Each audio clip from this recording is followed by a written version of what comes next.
My name is Lindsay Ferrier, and I am CafeMom's election correspondent. And to give you some background on what that means, about a year ago, CafeMom partnered with YouTube and created Moms Matter 2012. It's a nonpartisan video and blogging initiative, and it's basically designed to give moms the empowerment and the information that they need to head to the polls in November and vote. We don't care how you vote, we just like you to go to the polls, because if every mom were to vote in the election, we could determine who the next president is, and that's pretty exciting to me.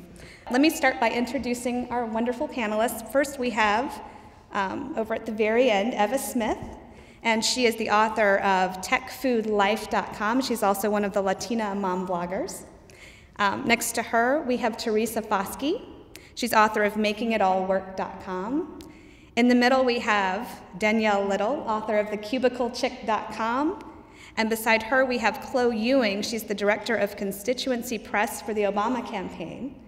And right beside me, we have Rachel Mouton. She's author of acadianasthriftymom.com. Thank you all for joining us today. And yes, applause. So I'm going to start, Eva, with you and just kind of go down the line and let you guys talk about, a little bit more about who you are and what your political background is. Okay. My name is Eva Smith. Professionally, I'm an engineer. My political background, I'm a Democrat. And I've been voting for over 25 years, always vote Democrat. As far as my political stance, the thing that I'm very passionate about right now is about voting. I think it's very important for people to educate themselves on their voting options, and then also to make sure that they're registered to vote. I think a lot of people, at least that's what I've been seeing, is they have opinions, but they're not voting. And it's showing, and it's reflecting in the polls after each of the elections. So that's what I'm hoping to contribute, in the next couple months by just promoting any initiatives that encourage people to vote and provide them with resources to educate themselves. My name is Teresa Foskey. I'm the owner of Making It All Work. I'm a Republican by family, I guess. My political background, I'm more worried about issues, like that I'm a social worker by trade, and so I'm really passionate about the issues that involve children, because I have children, the elderly, and even though I am Republican, I really care more about what are you doing to change these problems that we have socially. And I don't care if you're black, white, pink, green, Republican, Democrat, it doesn't matter to me. If you are doing stuff that is going to help these issues and address them, then I'm going to vote for you. And I just want to educate people that it's not about the person, it's about where they stand on the issues. You need to look behind the Republican label, the Democratic label, and really look at what they stand for and what their record is on the issues that are important to you. Hello, my name is Danielle Little from thecubiclechick.com, and I am a Democrat, a registered Democrat, and have voted. The first election I ever voted in was when Bill Clinton ran the second time. And I remember going into the booth and being so nervous and excited about voting, and I actually took my then, I think he was 2-year-old, into the voting booth with me. And now this year my son is 18 and will be voting in his first election, which is very exciting. For me, this election is very important, and what I'm really passionate about this year is to make sure that people know the facts versus what's being spit out there by the media and so forth. That people actually do their due diligence and investigate what's being said, look at both sides of the issue to come up with their choice for who they're going to vote for in the next election. Hi, my name is Chloe Ewing, and I work in the press office with the Obama campaign, so I am a Democrat. I'm here today because I felt it was really important to speak to all of you in the room, because the women's vote, I know there are a couple men in the House, but the women's vote is going to be so incredibly important as we head into the polls in November. I think that, you know, the panelists have it right. It doesn't matter if you're a Democrat or a Republican. It's absolutely imperative that you know what's going on, you know the issues that are important to you and your families, you know where the candidates stand on these issues, and that you use your voice both with your networks, with your families, and ultimately in November. My name is Rachel Mouton, and I'm the owner of AcadianistThriftyMom.com, and I am a registered Republican, but outside of me having to check a box when I go vote, I don't really claim a party. I vote for, or rather against, the candidate. If I vote for whoever I think is most believable, who I believe is going to do the right thing. I tend to look toward the future. It's just my personality, and I look at the future of the country, and there are a lot of issues right now that I've been a nurse for 14 years, and healthcare, the whole healthcare issue is really heavy on my mind, because the future of healthcare does not look good from either side, no matter who wins. And so that, I would say that's probably my main issue of deciding who I vote for. And it's just because of my medical background, and I feel like I have a good understanding of the healthcare issue. Thank you. And we should add, too, that we did ask the Mitt Romney campaign to send someone here to speak today, and they said with the Republican convention coming up on Monday, they just couldn't spare anyone. So we did make that invitation. But let's start. One of the things that I thought was so interesting, I've talked to all of these women in advance, of course. You all have very strong opinions politically, obviously, but a number of you don't really write about it online. And I think that's true of so many bloggers out there. They are very opinionated. They do know about the issues, but they choose not to write about them. Why is that? There's a lot of people that are angry out there, you know, and I just noticed for myself, you know, on my personal Facebook, I just see people really angry about the issues. And anytime that I've gone to look at a blog, you know, and if there's someone that is on the opposite opinion of where someone stands, it's just so volatile, you know. And I will usually write about topics that I'm passionate about, such as education, but I will never really pose it in a position of, you know, whether it's for this political party or this other political party, but more give my personal opinion of how I feel on the issues. I'm the same way. I mean, I've been on message boards, you know, Facebook, Twitter, and it's whenever any type of political issue or hot button issue, whether it's, you know, same-sex marriage, abortion, healthcare, whatever it is, people are very passionate about what they believe in, but they are also very narrow-minded, and they don't listen to the other person. They're like, I'm right, you're wrong. If you don't agree with me, then I'm going to blast you.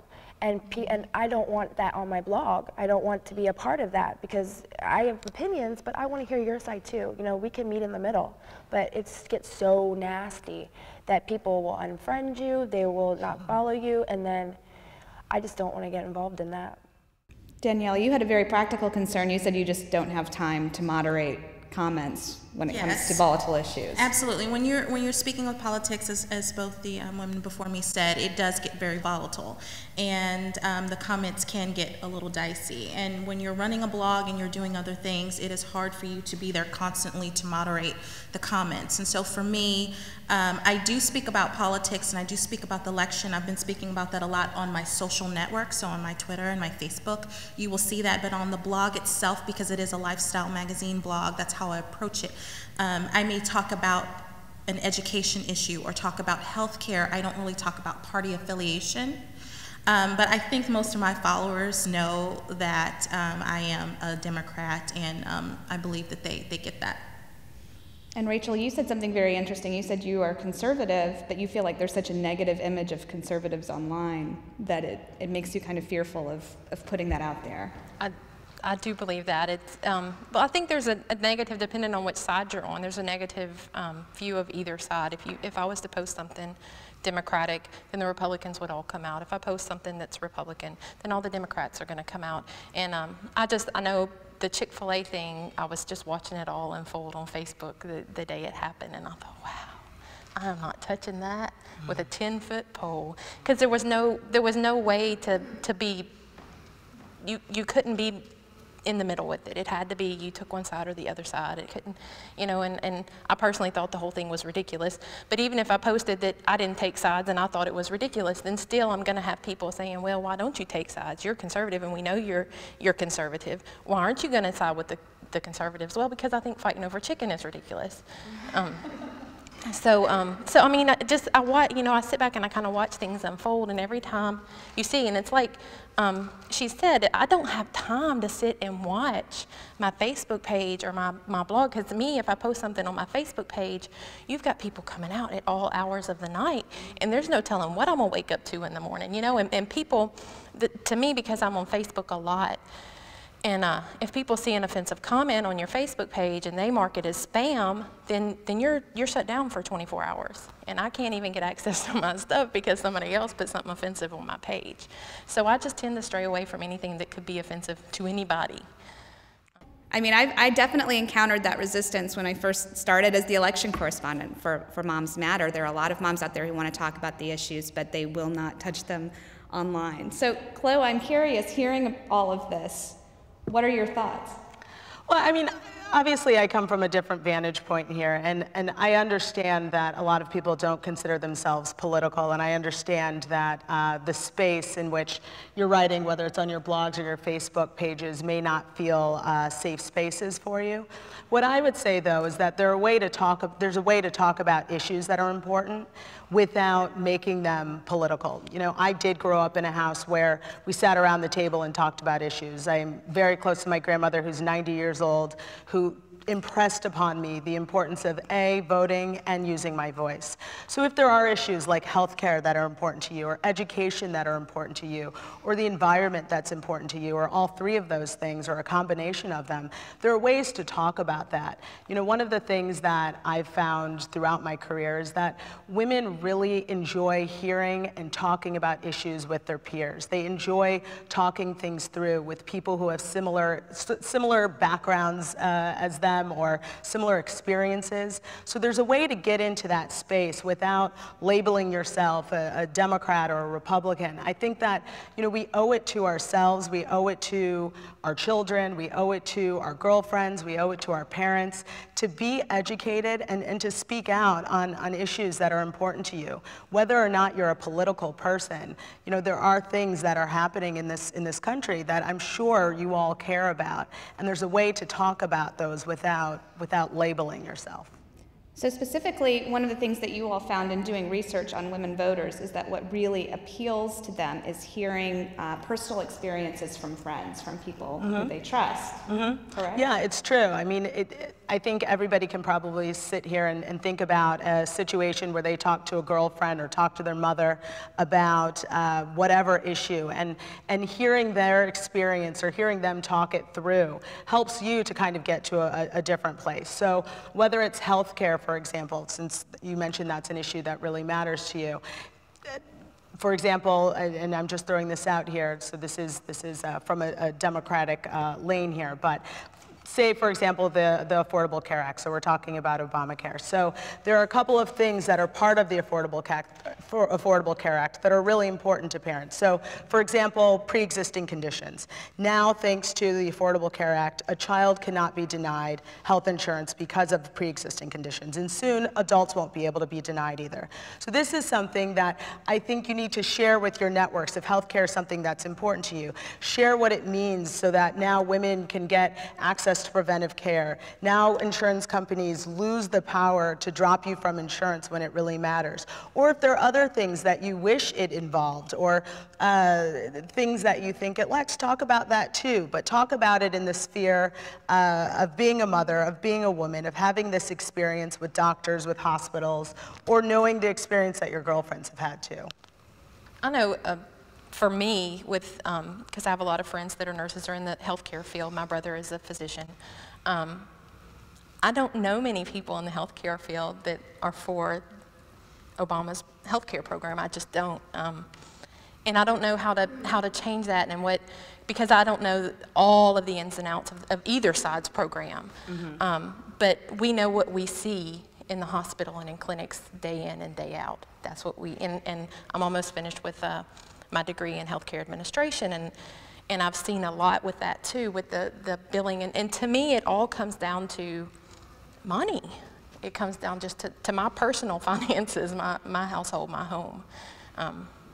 And I haven't talked to anybody. Of course, my circle of friends that I talk politics with, I don't talk about it on my blog. Right. But, you know, and I haven't met anyone that in the healthcare field who is for Obama's plan. And I don't know why and what is being missed there.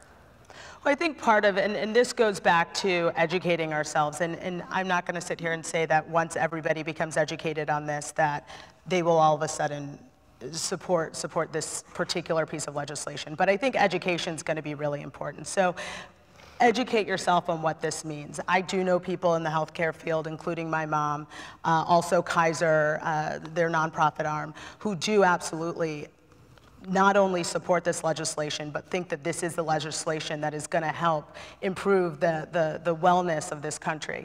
You know, there are a lot of positives that are part of this healthcare reform that I don't think people know. So yes, I mentioned preventive care. Yes, I mentioned pre-existing conditions. Yes, there's the fact that now insurance companies don't hold the power to drop you when you really need the care. But also there are savings that are part of this as well when it gets fully implemented.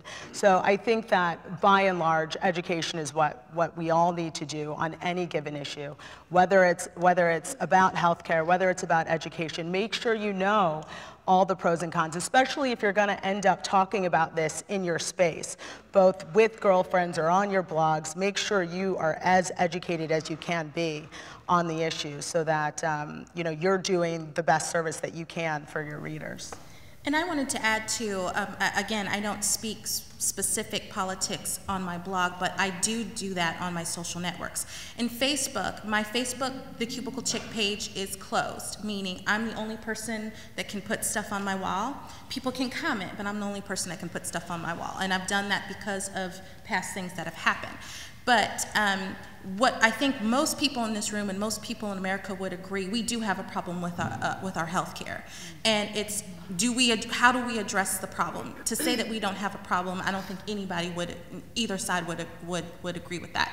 So what it is put the discussion out there. So I'll put on my, you know, what do you think about Obama's plan? Or what do you think about this? Or how do we change the healthcare system? And everybody, it's not being slanted one way or the other way, it's asking their opinion, and then people can talk and people can share links and share information. And then I think once we do that, instead of just not talking about it because we're afraid, I think that opens the dialogue. I think that's a great idea. Teresa, any questions, you know, what do you think? I know you had brought that up too. You said that it's so important for people, you know, to actually let your readers feel like you're listening to them, you're reading their comments, and you're asking them questions about what they think. Well, like with healthcare, for instance, like my stance on that, and even when I've talked to other people about the healthcare issue, is I don't think that they're coming at it from the right direction, and that's either party. It's not my belief is that we need to look at the insurance companies. That is where the problem is. The doctors are doing their job, the nurses are doing their job. It's the insurance companies that are charging me the ridiculous amounts of money that I can't afford to pay. I think we need to reform the insurance companies, and then everything else will, you know, everybody else will do their job and everybody will get paid. But that's just me. But I've talked to other people about it as well, and I think when I talk to them, I want to hear your side. I think that you have to be, when you comment and you reply to your readers, you have to do it in a very empathetic way and listen to them. Don't say, well, you're wrong. No, be like, okay, I'm hearing you. And I'm willing to, you know, listen to you and research what you're saying, and not just go at them and be like, because you don't agree with me, you're wrong. And I see that all the time. The minute you say one thing that is even remotely different in opinion, they're like, well, you just don't understand, you're uneducated, you don't know what you're talking about. And it's like, that's not, you're not going to open up a dialogue where they're going to come back and talk to you or think that you're willing to listen if you are closed-minded like that. And can I just say real quick too, again, and I know I've talked about education a lot, but I think another way that you can do that, because from our vantage point and from independent sources as well, part of what healthcare reform does is really hold insurance companies accountable and cut some of the costs that they were inflicting on patients before needlessly.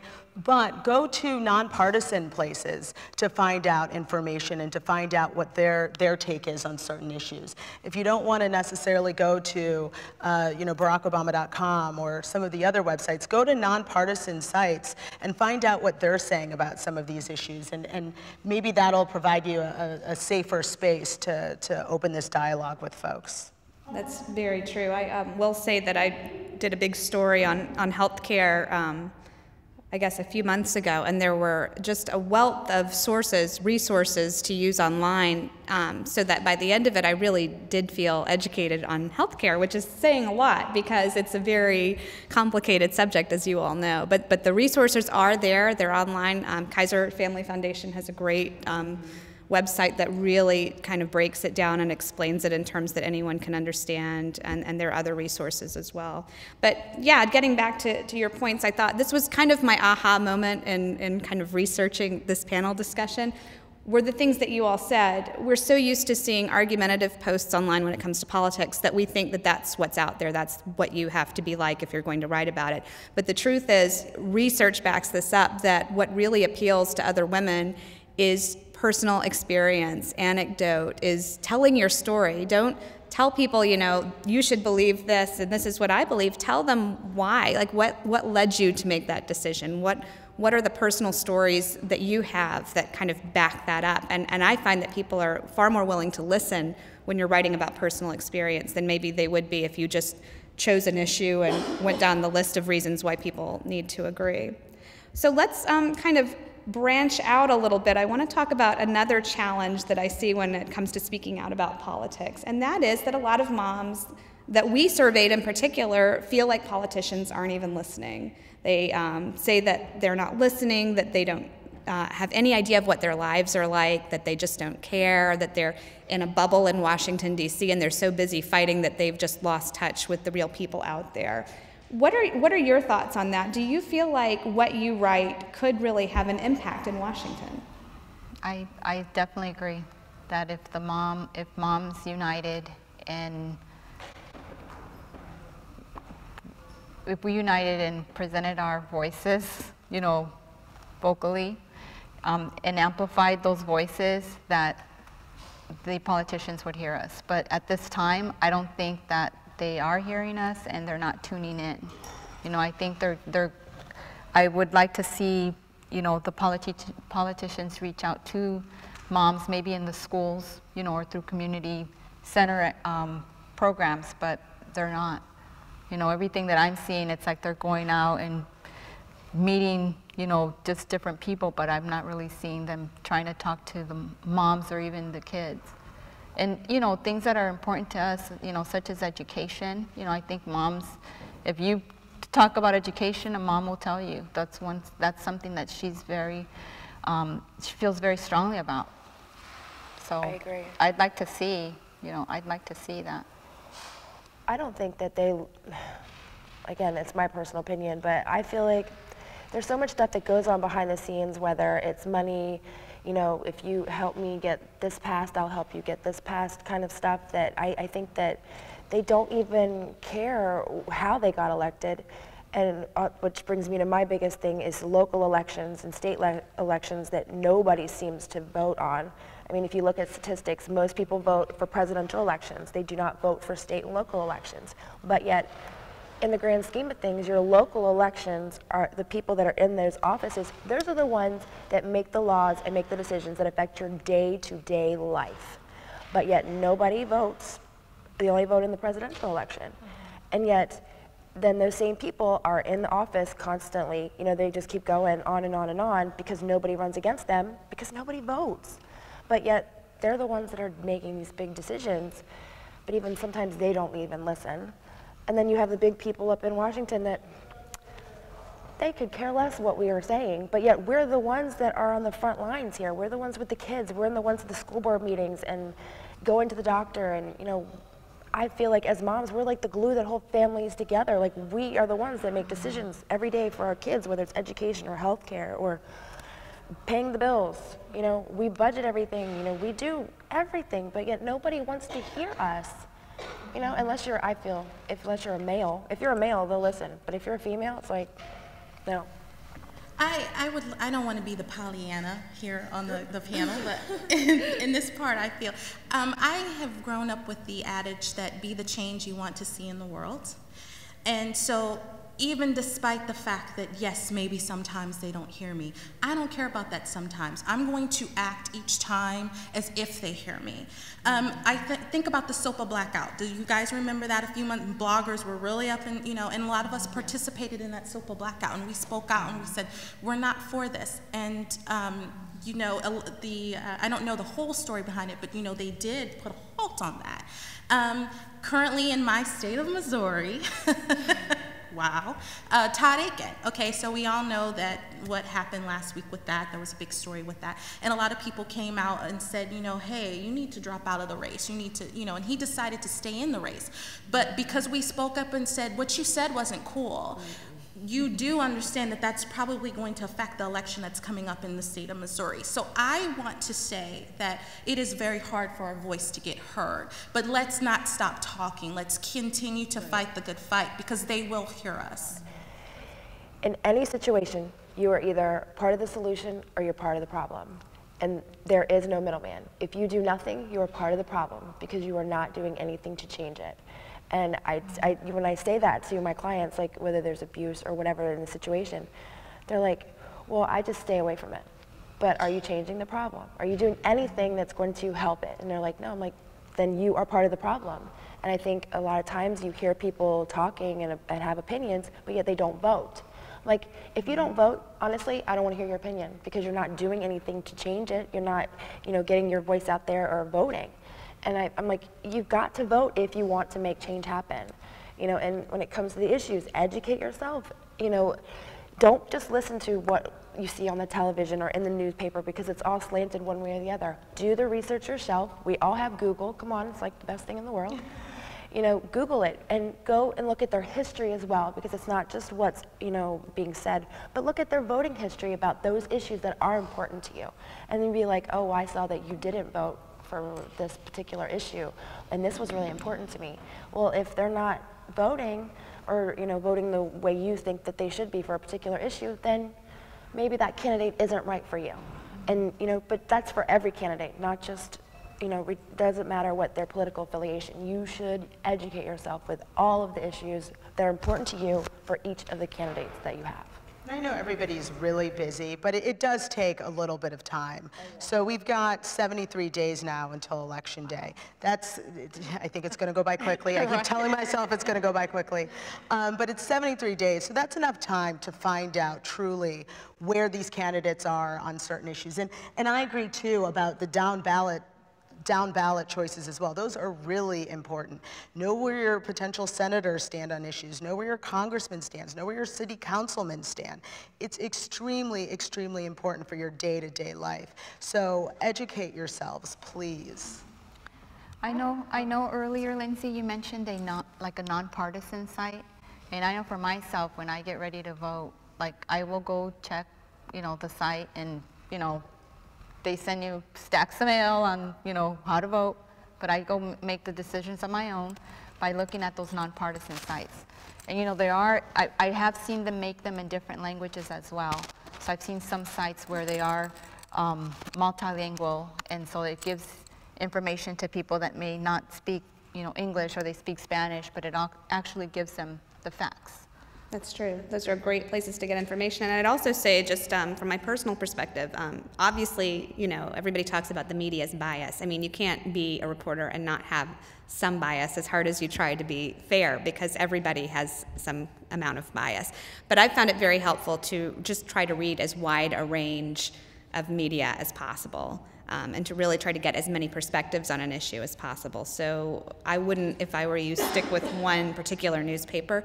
Kind of spread it out, read all of them, see what different reporters are saying about the same topics on different days, and you'll end up learning a lot that way, and kind of being able to read between the lines over time and understand what's going on. I think I go with voting history, and I keep saying that because that can't be strewed either way.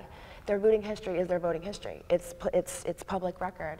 If whatever the issue is, you research that issue and you look at the voting, how they voted for that issue, and it's right there. They either did or they didn't. You can't skew that either way.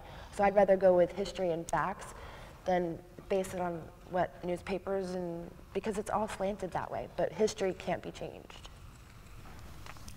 I wanted to add to what you said about the listing of nonpartisan sites and them being in different languages. You know, for those of us, including myself, who don't actually post political things on our blogs, that would be a good blog post to say these are the resources, the fact-checking type of things that you guys can do. So you're not affiliating yourself with one side or another, but you're giving your readers tools and tips that they can utilize to make an informed decision. So that's a great blog post. So we'll have to do that. And then the second thing I was going to say too, and when she was talking about just tips and techniques and things, I know with me, you have to, as a blogger, you have to develop a thick skin, right? Because you're not going to please everybody all the time. I don't care who you are, you're going to say something that you didn't mean to say that offends somebody else, right? Something that you innocently said and you didn't even know, and then they took offense to that. So I think anytime that you are, talking about politics or are doing this on your social networks, that to have a thick skin and don't get upset when someone does perhaps say something to you that isn't very nice, or leave something, not too nice on your blog. Maybe stew about it for 5 to 10 minutes and keep it moving. So I just wanted to add that that's a tool that's helped me a lot. And for those of you who aren't feeling heard, what I would say too is, if you do get to a space where you're going to post these sites, I would tell your fellow readers, listen, this is how we are heard. We need to use our voices. We need to educate ourselves. We need to speak out on these issues, and that will get you to a place where you are, where hopefully you feel better heard. I think a lot of people, not just women, but people in general, just in this age of information everywhere. I know I feel like I'm on information overload, especially when it comes to the election. I'm like, really? What do you believe?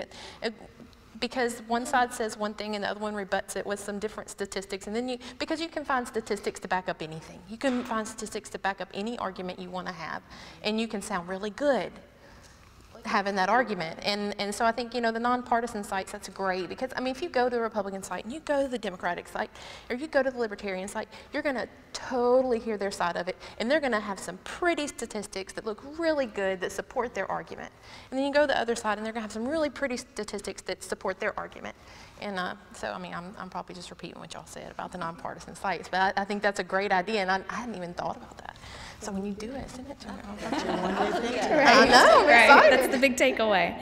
Well, one of the things that's kind of come up over and over again, and this has come up for me all year long talking to moms, and it even was in a survey that we did, the CafeMom did last fall. We found that 52% of the moms we surveyed said that they would join a group called No Party Labels, Just Moms, that they don't necessarily identify completely with Democrats or Republicans, that they consider themselves to be independent, or they might be Republican, but they're not very happy with all the things the Republicans are doing, or vice versa. Are you guys seeing that among the moms that you talk to? Are you seeing more and more moms who are just kind of fed up with the party system in general and are tired of the labels and want to get beyond that and the fighting that's come to be associated with And it both gets sides? worse as you get closer to the election, because then you see all the TV ads and they're just so nasty back and forth, and it's just like... If I see one more political ad, these ads are just... I just watch the Disney Channel. They're not on there. It is. I think it is. It just makes your head spin to what, because it's important. I know as a mom, this is very important. It is important. My grandmother will tell me it's important. If my great-grandmother was alive, she would tell me how important it is, because I'm a woman and I have to vote, and I have 2 daughters, and I have a son also, but I have 2 daughters, and I have to show them that they have to vote. But I think it's like, you feel like a child with their parents are arguing all the time, and you just don't want to choose sides. You're just like, I don't know, and you just want to quit. But you know, you have to vote, and I think a lot of women feel that way, and I think that's why a lot of women don't vote. I think that's why a lot of men don't vote. A lot of people don't vote is because they feel like they're caught in the middle, and there's so much information out there, and you can Google it all day long, but there's no way you can read all the information that's out there. I mean, the laws and things they're passing are in books like this. And who understands that stuff? Nobody does. And we feel like there's no way, unless we go hire a lawyer ourselves, to understand these books and books and books of laws that they're passing, and we just give up. I think people just give up. I give up. I can't figure it all out, and I'm just done. I just don't, I'm tired of hearing the nasty ads. I'm like, stop. Go back to the issues. That's what's important. I don't want to hear the arguing. You know, let's go back to what you stand for. I didn't see any ads on Facebook. Well, I've heard the same thing from Democratic moms and Republican moms all year long. They in particular do not like the negative ads, and I'm guessing that a lot of you agree that the negative ads turn you off. It's a turn off, regardless whether it's true or it's not true. I don't like negativity. I don't like negativity. I'm more like, you know what, give me the facts. You don't have to try to, you know, knock each other's knees out to show me that you're better than the other person. I just want, give me the facts, I can take the facts. But you know, a lot of the ads are addressing issues, though. I mean, whether it is the conversation about welfare, whether it is the conversation about Medicare, whether it is the conversation about health care reform, whether it is a conversation about voter access, a lot of these ads are addressing issues. And so, again, maybe when you see that 30-second ad, go and find out more about the topic that they're discussing, but they are, I can at least speak for our side, issued, and I hate saying our side, but they are issue-based. They are issue-based. I know, I wanted to say, has anybody like made their presidential choice based on an ad in this room? Like, was there an ad that you just said, okay, that ad sold me on this candidate, or, you know, it's usually a culmination of information. And so, you know, I think that what we as moms say collectively, and when we do our research, I think that that is where we form what it is that we want to, because I tune, when the ads come in, you know, I love me some Barack Obama, but even when his ads come, I'm not even listening, you know, I'm not, they're not saying anything that I really want to know, and I'm very informed about my candidate, so I know probably more than the average person, but yeah, the ads are just overkill. And someone said they don't see it on Facebook. I'm seeing them on Facebook. You know, you can get ads on Facebook, and I'm seeing political ads. Not paying attention. Okay, they're on Facebook too. I'm too busy blogging on Facebook. Well, I think that moms in particular are, and this is true for the blogs and it's true on television, we're all looking for a safe space to talk about politics and about the issues, and if you can create that on your blog or on your Facebook page, or create a Twitter discussion where other moms feel safe and heard when they're listening to what you have to say, I mean, I think that that's what we're all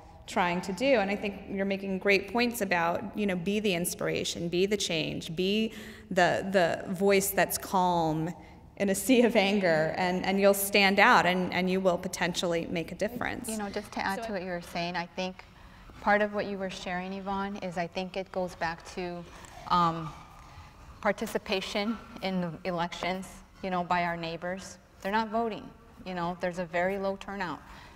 You know, just like the primaries, you go, you're like, where is everybody? You know, there's nobody there. So I know for myself, I'm gonna challenge myself to do this, and maybe I'll challenge you guys as well, to let's take our platforms, you know, on our blogs, on our Facebook pages, on our Google Plus pages, to encourage our readers to vote. You know, we don't necessarily have to put a specific political position, but we can tell people, you know, 73 days, you need to go inform yourself. Here are some nonpartisan sites. Go vote. And not just once, you know, but maybe make a commitment once a week or every other day. you know, I'm going to challenge myself to do that. Election ticker. That's what we need on the side of our Yeah. car. A little election countdown ticker. Social media is such a powerful tool, I was going to say to you. Utilize that. So maybe we don't get this teacher back, or maybe we don't get the teacher back now, but start utilizing social media. Create a hashtag, create a Facebook page that's specifically for this, and start getting people involved. You know, say, I want as many people that are at the soccer game on Saturday, I want them at the school board meeting on Tuesday. Yeah. Start utilizing these things and start getting passionate about it, and because I think when I see certain people passionate about certain things and they're organic and authentic about it, don't you become passionate too, and don't you want to like sort of be a champion for their cause? So I think you could be that person in your community by creating an awareness with social media and saying, look, we have to change the way the things are happening. So maybe we can't get this one teacher back, but let's work to make sure that we don't lose any others and move forward from there. You could start a Facebook fan page for your school district, like your school district parent page, or parent interaction, or parent advocacy, the school board, you know, and then, you know, tell your friends, tell your local people, you know, your parents of all the schools, and be like, let's get together. And that way, that'll be a platform for you to discuss the issues that are affecting your children, not all over the state, not over the country, in your group, in your, you know, school district. And that way everybody, because everybody's on Facebook, you get notifications for every group, you know, and then when an issue comes up that's pertaining to a teacher losing their job, or funding cuts, or whatever the issue is, everybody's in the same place, and then you do what she's suggesting. You're like, hey, let's all go to the school board meeting, let's voice our opinion, let's be heard, let's come together, because the more people that you have, and the more you're going to be heard if you can do that. So I would suggest making a Facebook page for your school district and going from there. I'd love to ask you guys why you choose not to write about politics, since most of you in the room raised your hand. You want to come up here? Yes. I'm a bonus English baby. The reason why we don't is because it is a parenting site, and we have decided to keep it light in that sense, to really keep it about what's important to our readers, which is raising bilingual kids. Now, the topic of raising bilingual kids can become political, and it is an issue that we're very passionate about, and we're trying to make it become a movement, but it is apolitical. So we try to keep it, it doesn't matter what politics you have, but the issue of changing the way our children are educated and giving them more options and parents more options crosses every boundary in politics. Saying that, when my partner at school was writing a blog, she started writing blogs in Latino.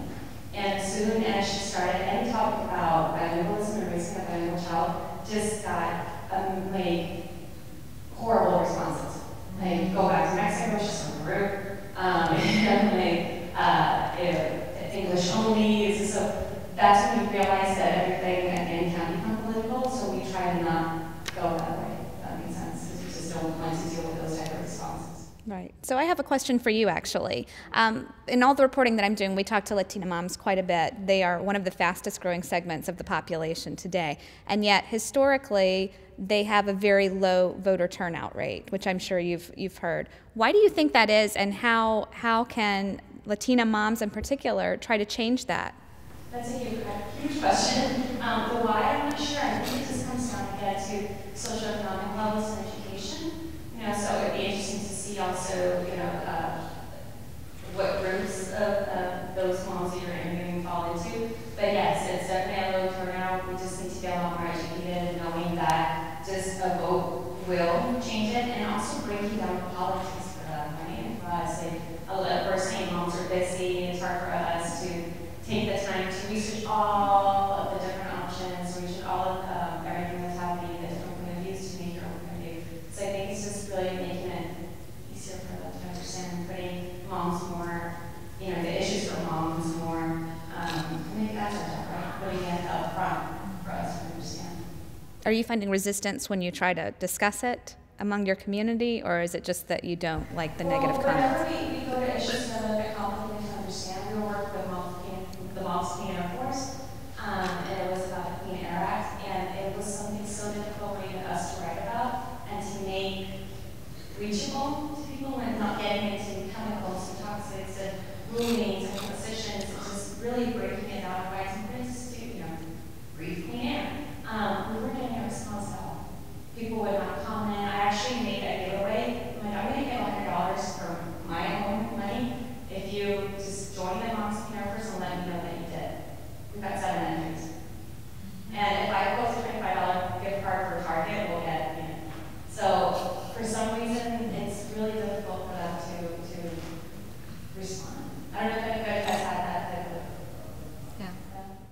definitely. I'm sure that we all have. You know, you put a whole lot of work into writing about an issue, and you're all passionate and excited about it, and it gets like a fourth of the comments that your post about the dog throwing up in your bathroom got. You know, I spent all this time trying, and you don't understand. Is it that they just don't know what to comment? Is it that they don't care? It's hard to know. So that discourages you. But I would say, I mean, even if you don't get the 10,000 posts that you hope to get on it or comments that you hope to get on it, if you get 1,000 comments, that means that 1,000 more people are educated about something that they weren't before. And so even though that space may not be as popular as some of the other issues you may discuss, I really think that you owe it to yourself, you owe it to your kids, you owe it to your community to speak out about some of these issues that matter to you. I mean, whether or not you consider yourself political, whether or not you're talking about parenting your child, there are so many things that go into that. You know, we need to think about the world that our children are growing up in. So talk about the environment, talk about education, talk about whatever these issues are that are going to help to raise your child into the adult that they hope that you hope they become. You know, it may not be popular, it may not feel safe, but it's really, really important. I would have to agree with her. I don't know about you guys, but 3 of my most popular posts have less than 5 comments. And when I say popular, I mean traffic. I mean, so people are Googling it, people are reading it, they're not necessarily leaving a comment. So for me, I don't need comments to validate what I write. I know when I go to bed at night, I'm writing my purpose and I'm writing what I want to write. But I also want to say too, like for myself, I have decided very early on in my blog that 2 posts each quarter will be for a nonprofit organization. I believe as a blogger, yes, we want to get paid, but you know, you give what you get out, you get back. So I also do that. So there are posts that I know are not going to get a whole bunch of comments, but I do know my readers read them. I do get emails saying, thank you for posting this post. They may not feel comfortable leaving a comment. So also think about that too, because people are, just because they don't leave a comment, it doesn't mean that they're reading, and you can look at your back in statistics to look at that too. Speaking of comments, at what point do you all decide that a comment needs to be deleted? Do you have any kind of policy on that? If you're cussing, or if they're just blatantly disrespectful, nasty, disrespectful, profanity, attacking other readers. Yes, we discussed on the phone when we were talking about this panel. I had a blog post several months ago. Michelle Obama went to the Nickelodeon Kids' Choice Awards, and she had on a pair of jeggings and a sweater. And I posted it on my Facebook page, like, look at Michelle and her children at, you know, they got slimed. So I was like, oh, that's so cute. And then I got, you know, oh, that was so fun. But then I started getting people, she's dressed like a hooker. Why did she dress like that? First lady shouldn't have jeggings on, and blah, blah, blah. So then I'm like, this is a blog post, right? So I wrote a blog post, I posted the pictures, and I think it was posted like on a Republican site, I don't know, but I started getting all these really, really horrible things that were disrespectful, saying she needs to stand out on the corner, I wouldn't give her $2 to do this or that, just really disparaging comments. And so of course I didn't approve those comments. Now I believe that everybody has an opinion, and you may not like her outfit, and that's fine, but when you start to, you know, talking disrespectful, and that's just not about Michelle Obama, but that's about anybody that I post on my website, then I have, you know, obviously as the content owner, I can decide not to approve your comment. So anything that's disrespectful, I don't curse on my blog. I mean, you might, so anything that has, you know, harsh tone, cursing, disrespectful, foul language, things of that nature, I don't post. But if you don't agree with me and you post that, I'm not gonna say, I'm not gonna post that because you don't agree with me. I actually like the fact that you don't agree with me, because that gives me a chance to comment back and actually say, oh, well, I appreciate you commenting, blah, blah, blah, blah. But anything that's disrespectful, definitely, and just, you know, I will not post it on my blog. I think that's a good point. I think that there are definitely comments that we all recognize as need to be deleted immediately, are completely inappropriate. And then there are the gray area comments that kind of irritate you right off the bat, but you're not totally sure, should I delete this or not? I've kind of incorporated the sleep on it rule. If it's something that's kind of irritating me, but I think it might need to stand, I sleep on it. I kind of, go to bed, think about it. And the next day, usually when I wake up, it's not even that big of a deal, not like it was in the first 5 minutes when I read it and thought, how could they say such a thing, And so I think that's a good rule of thumb, because you don't want to be that person that deletes everything that's from people who disagree with you, because you, again, won't be taken seriously, and nobody wants that to happen, right? All right, well, we're about out of time. Does anybody have any final thoughts, anything that they'd like to say from the audience, any questions that came up? What about final thoughts from you guys? Well, for me, back to the initiative that I was talking about, we need to educate ourselves, visit nonpartisan votes. I know right now I'm currently working on I'm trying to put together a campaign. I can't discuss the site, but basically to give information specifically to Hispanics in Spanish, with all the details for them on where to go to vote, how to vote, how to check whether or not they're registered to vote, because I think a lot of people are finding out that when they go to the polls, oh, oops, I forgot to vote, or I forgot to register to vote, I moved, and I forgot to re-register. So it's important for us, I think, as families. I know for myself, I had a talk with my daughter's 21 now, but I had a talk with her when she went to college and had found out, she registered to vote, but she didn't vote. So I told her, this year, that's something I want you to put on your list, whether it's you're going to have an appointment, I want you to make that your priority. And the way that I am hoping to make her passionate about it is just to show her, what it means to us to vote.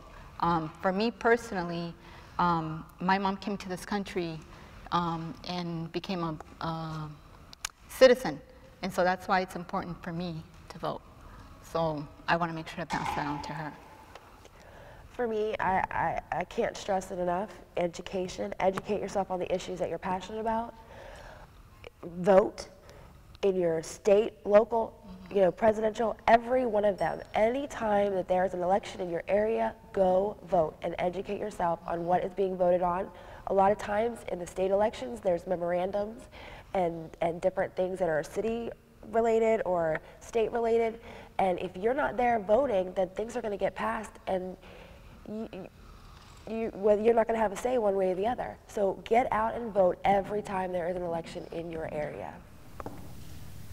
You guys said it best. Go out and vote. Share your information. Utilize your blog or your social networks to create change, to inspire, to help others, and do it all in a positive fashion. Yeah, I agree with everybody up here. I think that in addition to educating yourselves on the issues, know how much power you really do have. I mean, women are a larger share of the electorate than men are, frankly.